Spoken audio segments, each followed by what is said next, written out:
Question number चौथा।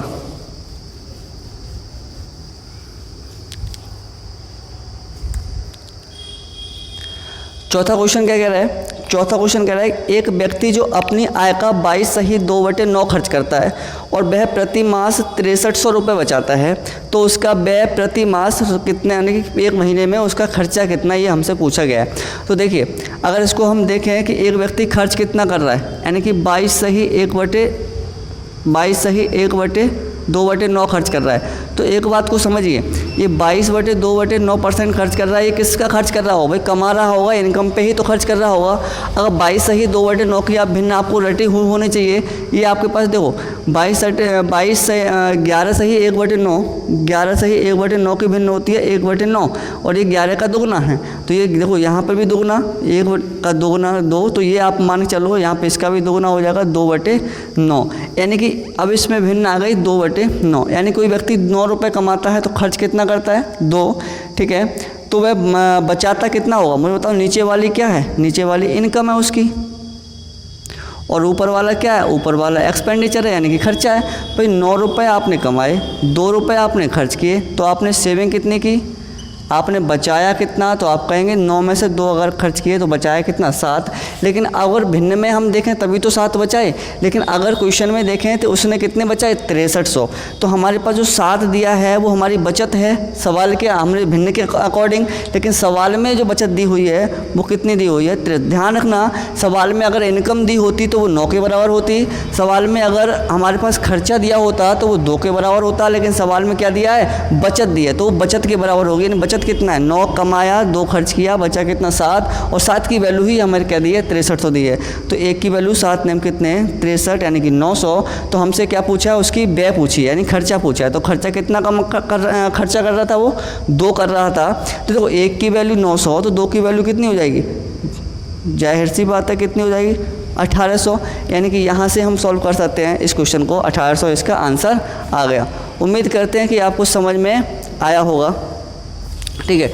Next question पे आइए, क्वेश्चन नंबर 5। क्वेश्चन नंबर 5 क्या कह रहा है?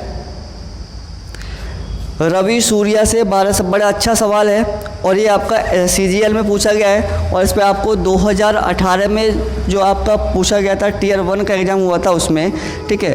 तो देखना है, बड़ा अच्छा सवाल है। तो रवि सूर्या से 12 साल छोटा है, यानी 2 लोग हैं रवि, एक रवि है एक सूर्या है, यानी कि रवि सूर्या से 12 साल छोटा है। रवि छोटा है सूर्या से, तो हमने कहा अगर सूर्या x साल का है तो रवि जो होगा वो इससे 12 साल क्या होगा? छोटा होगा, ठीक है। आगे पूछा रवि की आयु उनके और सूर्य की आयु के योग का 37.1/2% है, यानी कि रवि की जो आयु है वो उनके, यानी उनके क्या मतलब दोनों की, सूर्य की आयु के योग का 37.1/2% है। अब बात यहाँ पे आती है कि 37.1/2% का मतलब कितना है? तो अभी मैंने बताया 75/2, 25 × 75, 25 चौका, यानी कि 3/8। अब यहाँ पर बात करना, समझना बात को। आगे पूछा है 9 साल की उम्र में सूर्य की उम्र, थोड़ा मिस्टेक होगा ये प्रिंट है, यहाँ पर होगा कि 9 साल बाद सूर्य की उम्र क्या होगी, ये पूछा है एक्चुअल में। 9 साल बाद सूर्य की उम्र क्या होगी? हमसे पूछा है कि सूर्य जो होगा वो अभी 1 साल का है, तो आफ्टर 9 ईयर इसका जो एज है वो कितनी होगी? तो देखिए, अभी ने कहा कि रवि और सूर्य की दोनों की आयु का, रवि कितना है? 3 है, यानी कि हम यहाँ पे लिखते हैं रवि और ये सूर्य।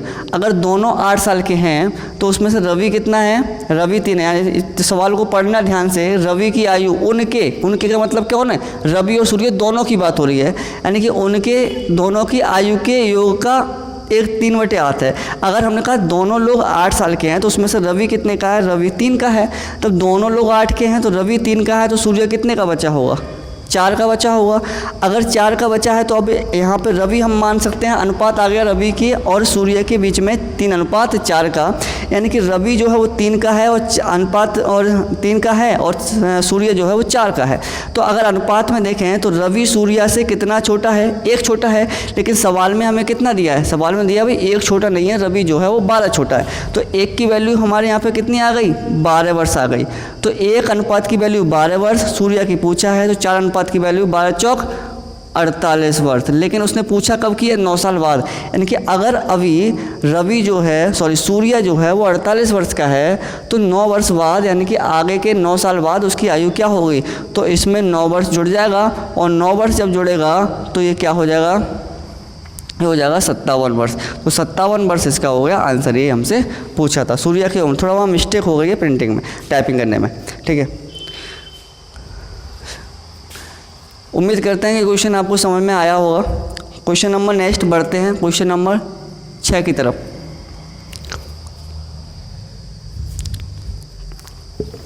देखो इस प्रकार के क्वेश्चन हमें कई बार कन्फ्यूजन पैदा करते हैं, और ये बहुत इजी क्वेश्चन मैं आपको मेथड बताता हूँ इस क्वेश्चन का करने का, कि क्या तरीका होना चाहिए इस तरीके के क्वेश्चन करने का, ठीक है। आपको पेन की ज़रूरत नहीं है इस प्रकार क्वेश्चन में। यानी दिया एक्स वाई से 25% ज़्यादा कमाता है, तो वाई एक्स से कितना परसेंट कम कमाता है। पहले मैं इसको बेसिक समझाऊँ, उसके बाद हम बात करेंगे कि कैसे हम करते हैं सॉल्व को। देखिए एक्स और वाई 2 लोग हैं।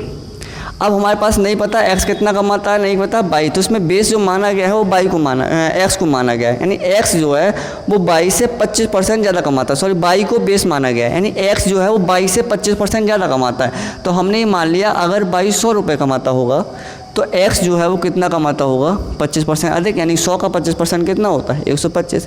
यानी हम कह सकते हैं कि x जो है वो y से कितना ज़्यादा कमा रहा है, 25 ज़्यादा कमा रहा है, और y जो है वो x से कितना कम कमा रहा है, 25 कम कमा रहा है। अब यहाँ पर ये दिया है कि y x से कितना कम कमाता है। हमने कहा y x से कितना कम कमाता है, हमने कहा y कमा कितना रहा है, 25।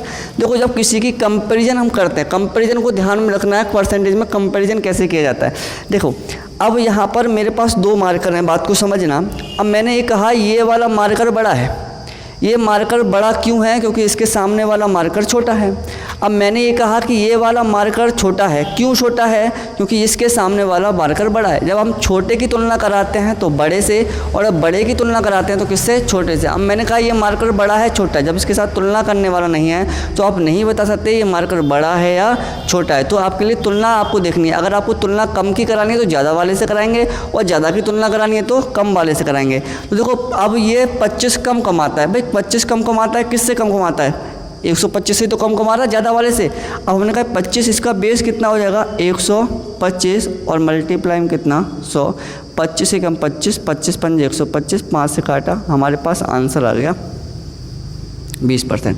ठीक है, ये तो इसका तरीका होता है। अब मैं आपको दूसरा एक गुरु मंत्र देता हूँ इस प्रकार क्वेश्चन का। अगर आप ये माने चलिए आप परसेंटेज का सवाल कर रहे हैं, कोई भी सवाल आपका परसेंटेज आए किसी भी चैप्टर में, कई बार इस चैप्टर में बदल बदल के सवाल आते हैं इस कॉन्सेप्ट में, कई बार लैंग्वेज बड़ी भयंकर सी दे देता है और सवाल में कुछ नहीं होता, विद इन सेकेंड आप निकाल सकते हो विदाउट पेन एंड कॉपी के।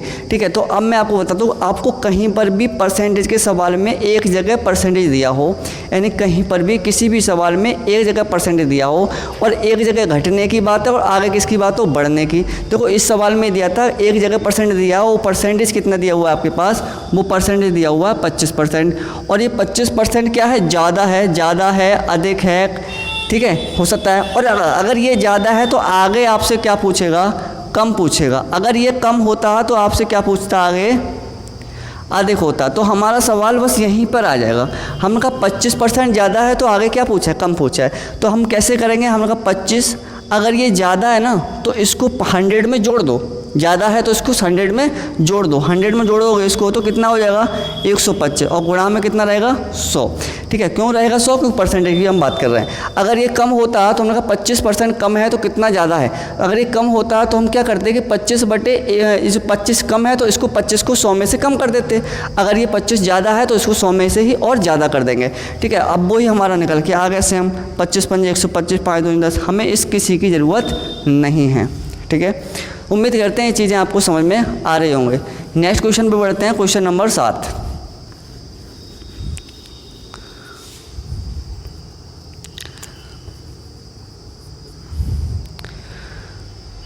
क्वेश्चन नंबर 7 कह रहा है, यदि राम राधा से 16 सही 2/3% कम तनख्वाह पाता है, यानी कि राम राधा से, अभी सेम टाइप का क्वेश्चन है जो हमने बात किया। हमने किसी भी परसेंटेज में एक जगह परसेंटेज दिया हो और वहाँ पर अधिक और कम की बात हो तो हमें किसी सवाल से मतलब ही नहीं है।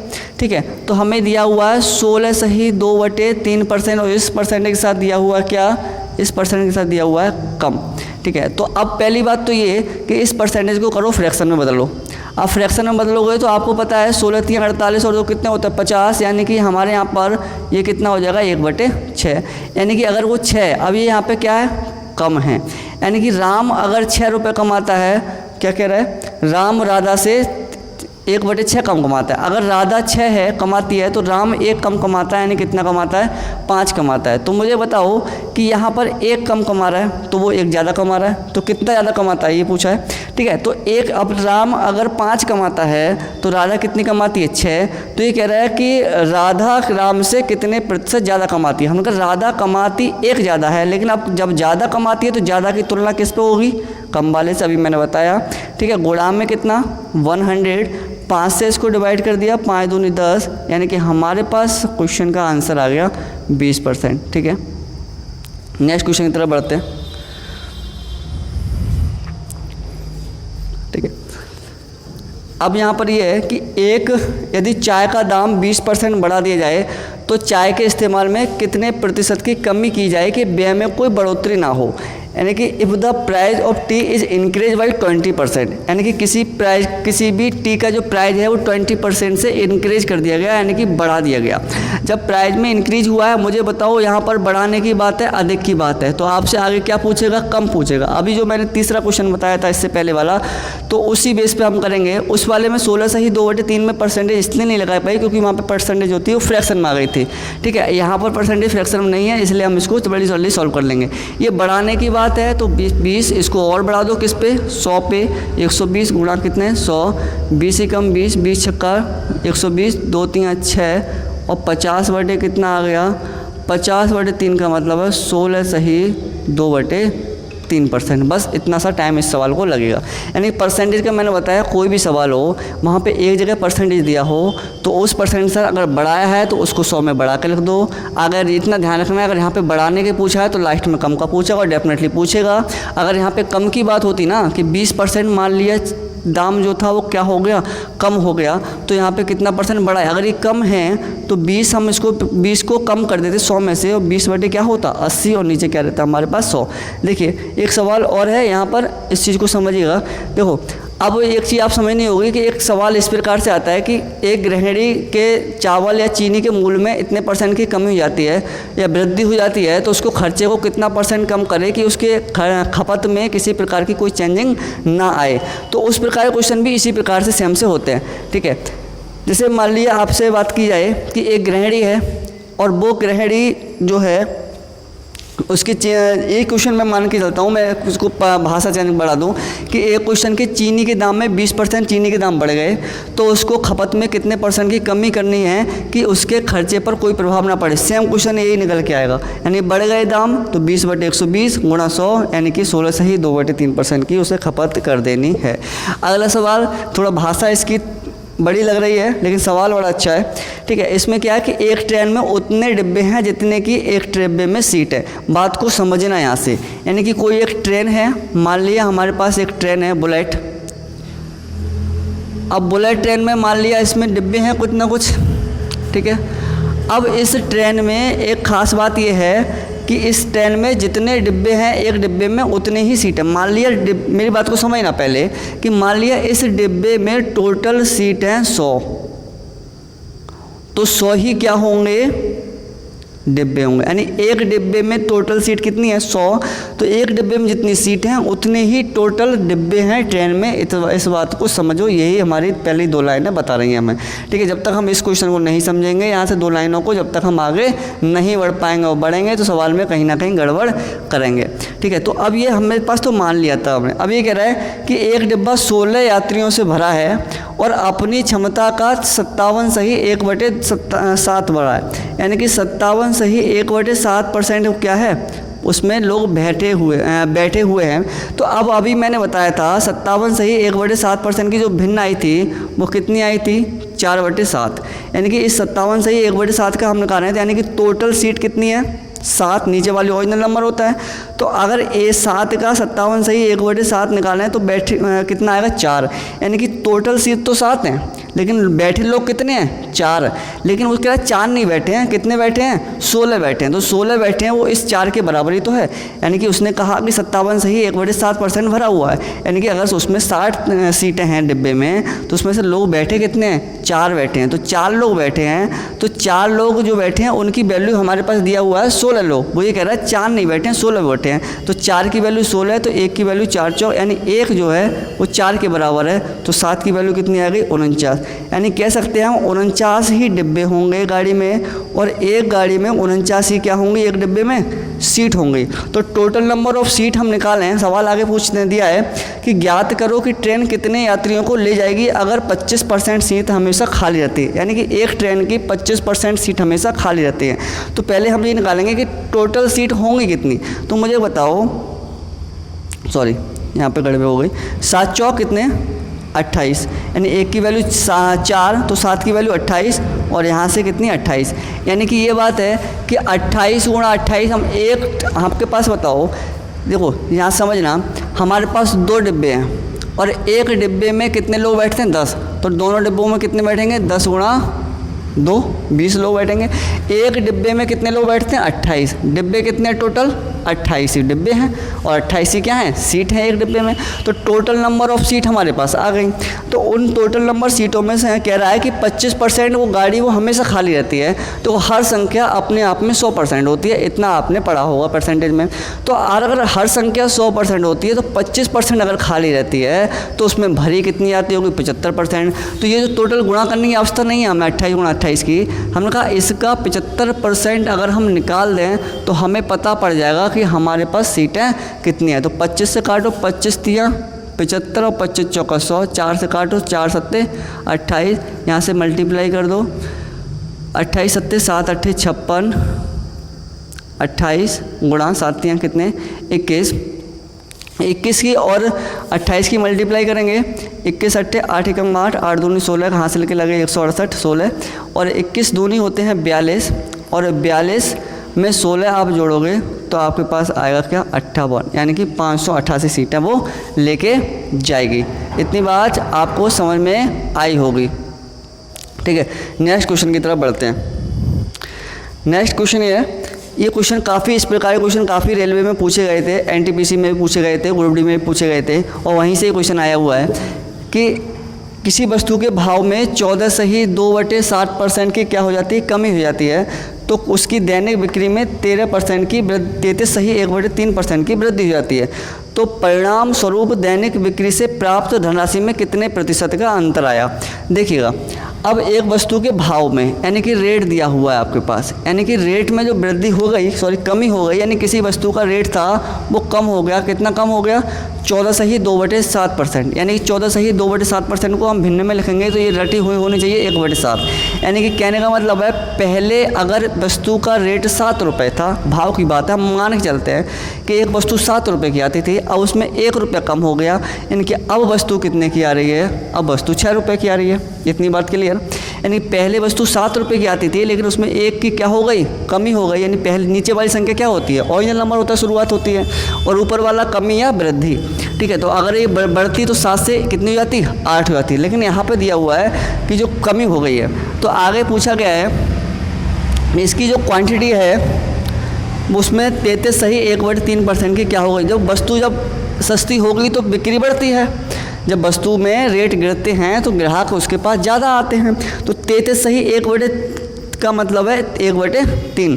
तो 1/3 का पहले वस्तु हम 3 ले रहे थे, अब एक ज़्यादा ले रहे हैं। कितने ले रहे हैं, 4 वस्तु ले रहे हैं। तो इसके टोटल उसके पास इनकम जो हो रही है, उसके पास धनराशि हो रही है उस दुकानदार को, तो उसमें उसके पास कितना डिफरेंट आया। तुम्हें बताओ, पहले वस्तु 7 रुपये की आ रही थी, एक वस्तु 7 रुपये की आ रही थी, और हम ले कितने रहे थे, 3। तो उसके पास एक वस्तु 7 रुपये की और 3 वस्तु दुकानदार बेच रहा है, कोई ना कोई दुकानदार ही होगा बिक्री कर रहा है। तो हमारे पास 7 तियाँ कितने, 21, यानी कि उसके पास पहले 21 रुपये आ रहे थे, लेकिन फिर क्या हुआ, एक वस्तु 6 रुपये की हो गई। अब 6 रुपये की वस्तु तो हो गई, लेकिन लोगों ने अब लेना ज़्यादा शुरू कर दिया। पहले 3 ले रहे थे, अब वस्तु कितनी खरीदी आ रही है, 4। तो अब उसके पास कितने रुपये, यानी 6 रुपये की वस्तु 4 वस्तु खरीद रहे हैं लोग। 6 चौक कितने होते हैं, 24। हम यहाँ पे देख रहे हैं कि 21 से क्या हो गया, 24 रुपये हो गए, यानी कि उसकी जो इनकम ही, जो उसके पास जो डेली बेस पे जो उसके राशि प्राप्त हो रही थी वो ज़्यादा हो रही है। यानी कि कितनी ज़्यादा हो रही है, 3 ज़्यादा हो रही है। कितने पर ज़्यादा हो रही है, 3, 21 पर ज़्यादा हो रही है। और गुणा में कितना, 100। 3 एकम 3, 3 सत्ते 21, यानी कि हमारे पास आया, देखो यहाँ पे 100 की ज़रूरत नहीं है, 1/7 आया। और 1/7 की जो भिन्न होती है वो होती है 14/2/7%। ठीक है, तो यही हमारे पास आंसर आ गया। तो हमें उम्मीद करते हैं 10 सवाल हमने पढ़े। अगर यहाँ पे किसी प्रकार का आपका डाउट है तो आप नीचे कमेंट बॉक्स में हमें बता सकते हैं। हम नेक्स्ट वीडियो में उस डाउट को सॉल्व करने की कोशिश करेंगे। तो पढ़ते रहिएगा और जितने भी आपके ग्रुप वगैरह दोस्त हैं उनको शेयर करती रहिएगा वीडियो को। ठीक है, तो उम्मीद करते हैं कि सेशन आपको अच्छा लगा होगा। डेली 12 बजे लाइव चलता है। हम यहाँ पे 100 क्वेश्चन की बात करेंगे, उसके बाद एक्स्ट्रा जो बचेगा हाई लेवल के क्वेश्चन जो हमारे CGL मेंस के लेवल के, उनके हम चर्चा बाद में करेंगे। ठीक है, तो आज तक के लिए इतना ही, मिलते हैं नेक्स्ट क्लास में।